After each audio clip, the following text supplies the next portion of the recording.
KFCയുടെ video കുറെ നാള് മുമ്പുള്ളതാണ്. ഞങ്ങള് ഇപ്പൊ പുറത്താണെങ്കിലും ഞങ്ങൾ തൃശ്ശൂരാണെങ്കിലും വർക്കിന്റെ ബേസിൽ ദൂരത്തൊക്കെ പോകാറുണ്ട്. അപ്പൊ ഞങ്ങൾക്ക് എപ്പോഴും വീട്ടിൽ നിന്ന് ഫുഡ് കഴിക്കാൻ പറ്റില്ല. മിക്കവാറും പുറത്തുനിന്നായിരിക്കും കഴിക്കുന്നത്. ഇവനെ കണ്ടാൽ പറയത്തില്ലെന്നേ ഉള്ളൂ, പക്ഷെ ഇവന് കൊളസ്ട്രോൾ ഉണ്ട്. അപ്പോൾ മാക്സിമം ഞങ്ങൾ പുറത്തുനിന്നുള്ള ആഹാരം കുറച്ചിട്ട് വീട്ടിലെ ആഹാരം കഴിക്കാൻ അങ്ങനെ ഒരു പ്ലാൻ ഇട്ടു. അതിന്റെ ബേസിസിലാണ് ആ ഒരു വീഡിയോ എടുത്തത്.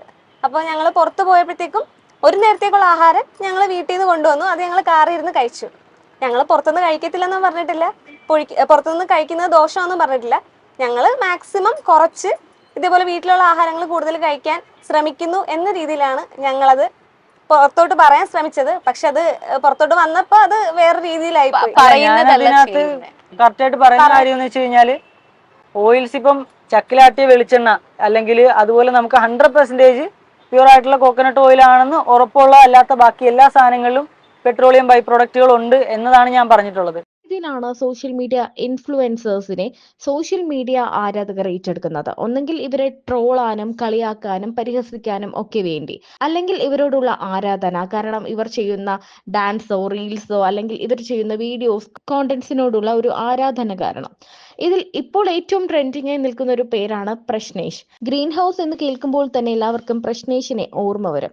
കാരണം മറ്റൊന്നുമല്ല, തൊട്ടതിനും പിടിച്ചതിനും എല്ലാം കുറ്റം, എല്ലാത്തിനും പ്രശ്നം കണ്ടെത്തുന്ന ഒരാൾ എന്ന നിലയ്ക്കാണ് ഇപ്പോൾ പ്രശ്നേഷ് ഹിറ്റായിക്കൊണ്ടിരിക്കുന്നത്. യൂട്യൂബിലാണ് ഇദ്ദേഹം ഏറ്റവും കൂടുതൽ വൈറലായി മാറിയത്. പിന്നാലെ നിരവധി ഇന്റർവ്യൂസിലും എത്തി. ഇന്റർവ്യൂസിൽ പോയാൽ തന്നെ അവതാരകരുടെ ചോദ്യത്തിനെല്ലാം തർക്കുത്തരം പറയുന്ന, എല്ലാ കാര്യത്തിലും പ്രശ്നം കണ്ടുപിടിക്കുന്ന ഒരു യൂട്യൂബർ അല്ലെങ്കിൽ സോഷ്യൽ മീഡിയ ഇൻഫ്ലുവൻസർ ആണ് ഇദ്ദേഹം. ഇപ്പൊ ലക്ഷങ്ങൾ കൊടുത്ത് വാങ്ങുന്നതാണല്ലോ. അപ്പൊ അവിടെ ഒരു 30 രൂപ 20 രൂപ 50 രൂപ എന്ന് പറയുന്നത് വണ്ടിയെ സ്നേഹിക്കുന്നവർക്ക് അതൊന്നും ആയിരിക്കില്ല എന്നാണ് എനിക്ക് തോന്നുന്നത്. അങ്ങനെയാണ് രണ്ടുപേർക്കും തോന്നുന്നത്. അതില് വലിയ ഇപ്പോ നമ്മള് മലയാളികളാണ്. നമ്മള് ഒരു മാളിൽ പോകുമ്പോൾ സാധനം വാങ്ങിക്കാൻ മാത്രമായിട്ട് പോവാം. ഞാനൊക്കെ പണ്ട് 10ാം ക്ലാസ് പഠിക്കുന്ന സമയത്ത് ആലപ്പുഴയിൽ ഒരു ബിസ്മി ഹൈപ്പർ മാർട്ട് എന്ന് പറഞ്ഞുകൊണ്ടൊരു വലിയ ഹൈപ്പർ മാർക്കറ്റ് ഒക്കെ വന്നായിരുന്നു. അപ്പോൾ ആ ഒരു ടൈമിൽ ഞാനും കൂട്ടുകാരും കൂടെ അവധി കിട്ടുന്ന ദിവസങ്ങളിലെല്ലാം അവിടെ പോകും. കുറച്ച് എ സിയും കൊള്ളാം, കുറെ സാധനങ്ങളും കാണാം, പറ്റുവാണെങ്കിൽ കുറച്ച് മറ്റേ ഐസ്ക്രീമിന്റെ മിക്സ് ഉണ്ടല്ലോ, അതായിരുന്നു ഞങ്ങൾ ആകെ മേടിച്ചുകൊണ്ടിരുന്നത്. അല്ലാതെ ഞങ്ങൾ ഒന്ന് എക്സ്പ്ലോർ ചെയ്യാൻ പോകുന്നതായിരുന്നു. അപ്പൊ അങ്ങനെ എക്സ്പ്ലോർ ചെയ്യാൻ പോകുന്നവർക്ക് പാർക്കിംഗ് ഫീ കൊടുക്കുന്ന കൊണ്ട് കുഴപ്പങ്ങളും ഉണ്ടാവില്ല. അല്ലെങ്കിൽ അവർക്ക് മേടിച്ചില്ലെങ്കിൽ ഇവർക്കാണല്ലോ അത്രയും പാർക്കിംഗ് സ്പേസ് പോണത്. So next one, free left അനുവദനീയമായ സിഗ്നൽ ജംഗ്ഷനുകളിൽ വണ്ടികൾ പാർക്ക് ചെയ്യുന്നത് കാണുമ്പോൾ. വണ്ടി റോഡെ പാർക്ക് ചെയ്യുന്നത് കാണുമ്പോൾ നമുക്ക് ദേഷ്യം വരാറുണ്ട്. കാരണം ബാക്കിയുള്ളവർക്കും കൂടെ യാത്ര ചെയ്യാനായിട്ട് അവകാശമുള്ള റോഡുകളാണ് ഇവന്മാർ ബ്ലോക്ക് ആക്കുന്നത്. ഇതുകൊണ്ട് ചിലപ്പോൾ അടുത്തൊരു അപകടം വരുന്ന, ഒരു തട്ടലോ മുട്ടലോ കിട്ടുന്നത് പുറകെ വരുന്നവർക്കിട്ടായിരിക്കും. അപ്പൊ ഇതിനൊക്കെ പ്രോപ്പറായിട്ടുള്ള ഒരു നിയമ നടപടിയൊക്കെ ഉണ്ടെങ്കിൽ, അതായത് ഈക്വലായിട്ട്, അല്ലാതെ സാധാരണക്കാരൻ്റെ നിയമ നടപടി ഉണ്ട്, പൈസ ഉള്ളവർക്കേലും പൊളിറ്റിക്കൽ ബാക്കപ്പ് ഉള്ളവർക്കേലും നിയമ നടപടി ഇല്ല എന്നുള്ള ഇന്നത്തെ ഈ ഒരു സിസ്റ്റം പോരാ. എല്ലാവർക്കും ഈക്വൽ ആയിട്ടുള്ള പണിഷ്മെന്റ് കിട്ടണം, എല്ലാവർക്കും ഈക്വൽ ആയിട്ടുള്ള നിയമം ഇവിടെ ഉണ്ടാവണം. ഈ ഇടയ്ക്ക് ഒരു ഇന്റർവ്യൂ വൈറലായി മാറിയിരുന്നു. കാരണം ഇവര് ഭാര്യയും ഭർത്താവും ഒന്നിച്ചാണ് എത്തുന്നത്. ഭാര്യയ്ക്കും ഭർത്താവിനും ഒരേ സ്വഭാവം. എന്താണെന്ന് വെച്ചാൽ, ഇപ്പോൾ പ്രശ്നേഷിന്, അതായത് ഗ്രീൻ ഹൗസിന് ഒരു പ്രശ്നമുണ്ട്, അല്ലെങ്കിൽ എന്തെങ്കിലും ഒരു ബുദ്ധിമുട്ട്, എന്തെങ്കിലും എല്ലാ കാര്യത്തിലും ഒരു ബുദ്ധിമുട്ടുണ്ട്. ഒരു തുണി എടുത്താൽ അതിലെന്തെങ്കിലും അഴുക്കുണ്ടെന്ന് പറയുക, അല്ലെങ്കിൽ ഒരു ഗ്ലാസ്സിൽ വെള്ളം കൊടുത്താൽ ആ വെള്ളം കൊള്ളില്ല, അല്ലെങ്കിൽ ഗ്ലാസ്സിന് വൃത്തിയില്ല എന്ന് പറയുക. അങ്ങനെ തൊട്ടതിനും പിടിച്ചതിനും എല്ലാം OCD എന്ന കാരണം തന്നെയാണ് ഈ പ്രശ്നേഷിന്റെ പ്രധാന കാര്യം. രണ്ടാമത്, ഇദ്ദേഹത്തിന്റെ ഭാര്യയും അതുപോലെയാണ് എന്നതാണ് ഏറ്റവും വലിയ കാര്യം. ഭാര്യയ്ക്കും OCD ആണ് ഉള്ളത്. ഇവർ രണ്ടുപേരും എങ്ങനെ, ഭാര്യയ്ക്കും ഭർത്താവും OCD ഉള്ള രണ്ടുപേരും എങ്ങനെ ഒന്നിച്ചെത്തി എന്നാണ് എല്ലാവരും ചോദിക്കുന്നത്. കഴിഞ്ഞ ദിവസം ഈ ഭാര്യയും ഭർത്താവും ഒരു ഇന്റർവ്യൂവിൽ എത്തിയിരുന്നു. അവിടെ വെച്ച് ഒരു ക്വിസ് അല്ലെങ്കിൽ ഒരു ചോദ്യോത്തര വേളയിൽ ഒരു വിസിൽ കൊടുത്തു. ഇവർക്ക് രണ്ടുപേർക്കും ഓരോ വിസിൽ കൊടുത്തു. അപ്പോൾ ഇവർക്ക് ഇത് വായിൽ വെക്കാൻ ഭയങ്കര ബുദ്ധിമുട്ട്. ഇത് മറ്റാരെങ്കിലും ഉപയോഗിച്ചതാണോ, അല്ലെങ്കിൽ തന്നെ ഇതിന്റെ സാനിറ്റൈസർ അടിച്ചിട്ടേ വായിൽ വെക്കാൻ പറ്റൂ എന്നൊക്കെ. സാനിറ്റൈസർ അടിച്ചൊരു സാധനം ആരെങ്കിലും വായിൽ വെക്കൂ എന്നതാണ് പ്രധാന ചോദ്യം. എന്നാൽ ഇത് വൃത്തിയാക്കാതെ ഞങ്ങൾ വായിൽ വയ്ക്കില്ല എന്ന് ഒരേ ഒരു നിർബന്ധത്തിലായിരുന്നു ഇവരുവർ. അപ്പോൾ അവതാരക ചോദിക്കുന്നുണ്ട്, ഇത് ഞങ്ങൾ പുതിയതായിട്ട് വാങ്ങിയതാണ്, ഒരാൾ ഉപയോഗിച്ച ഒരു സാധനം മറ്റൊരാൾക്ക് ഞങ്ങൾ കൊടുക്കാറില്ല എന്ന് പറഞ്ഞാലും ഇവർ ഒരു വിധത്തിൽ കേൾക്കുന്നില്ല.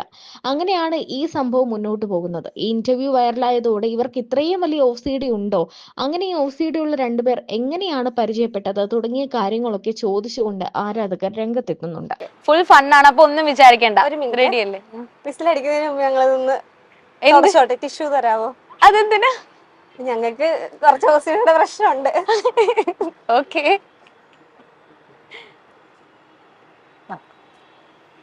ഒരു ടിഷ്യൂ നിങ്ങൾക്ക് രണ്ടുപേർക്കും അങ്ങനെ നമുക്ക് കുറച്ച് വൃത്തിയുടെ നിർബന്ധം ഉണ്ടേ. ഉണ്ടല്ലേ? ഓക്കെ, ഒരു ടിഷ്യൂ ഉള്ളായിരുന്നു. ഉള്ളത് ഷെയർ ചെയ്യാം. ഓക്കെ,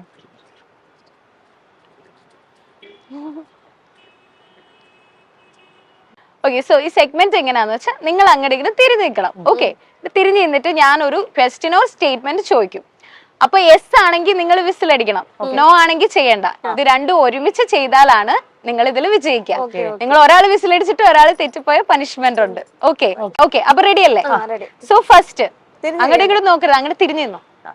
ഇത് ഫുൾ ഫണ്ണാണേ. സോ ഒരു സീരിയസ്നെസ് ഒന്നും പിടിച്ചിരിക്കണ്ട, ഫുൾ ഫണ്ണാണ്. തുടങ്ങുവാണേ. തിരിഞ്ഞിരിക്കും, രോഗത്തിൽ തിരിഞ്ഞിരിക്കും. ഓക്കെ ഓക്കെ, സോ എസ് ആണെങ്കിൽ വിസിലടിക്കണം, നോ ആണെങ്കിൽ വേണ്ട. കംപ്ലൈന്റ് സ്റ്റാർ എന്ന ഫൺ ടൈറ്റിൽ കിട്ടിയതിൽ സന്തോഷമുണ്ട്. ചെറുതായിട്ടൊന്നും അടിക്കാൻ വന്നു രോഹിത്. ഇല്ല, സന്തോഷം എന്ന് പറയുമ്പോഴത്തേക്കും ഈ പറയുന്ന ട്രോൾ ചെയ്യുന്ന ആൾക്കാരെ നമ്മൾ പ്രൊമോട്ട് ചെയ്യുന്ന പോലെ ഇപ്പം അതിന്റെ ആവശ്യമില്ല. അവര് അവരുടെ പണി ചെയ്യുന്നു, അവരുടെ ജീവിതമാർഗം കണ്ടെത്തുന്നു, അത്രേ ഉള്ളു. ഓക്കെ ഓക്കെ, അപ്പം ഇനി നെക്സ്റ്റ് ക്വസ്റ്റ്യൻ ചോദിക്കുന്നതിന് മുമ്പ് നിങ്ങൾ വിസിൽ വായിൽ വെക്കണം. ഓക്കെ, എന്നിട്ട് ഊതാതിരിക്കുക ചെയ്തോ. വിസിൽ വായിൽ വെച്ചോ, അല്ലെങ്കിൽ പിന്നെ ആൾക്കാർ വിചാരിക്കും എന്തെങ്കിലും കുഴപ്പമുണ്ടോ. ഓക്കെ, സോ ഇപ്പോൾ ആയ പിന്നെ എവിടെ യാത്ര പോയാലും പ്രതികരിക്കാൻ ഒരു കംപ്ലൈന്റ് കണ്ടാൽ സന്തോഷമാണ്. അങ്ങനൊന്നുമില്ല. ഇപ്പോൾ ആയ പിന്നെ എവിടെ യാത്ര ചെയ്താലും പ്രതികരിക്കാൻ ഒരു കംപ്ലൈന്റ് കണ്ടാൽ സന്തോഷമാണ്. നിങ്ങളിപ്പോ എവിടെ പോയാലും എന്തെങ്കിലും കംപ്ലൈന്റ് കിട്ടി നിങ്ങൾക്ക് സന്തോഷമേ ഉള്ളൂ? അങ്ങനൊന്നുമില്ല. ഇല്ല.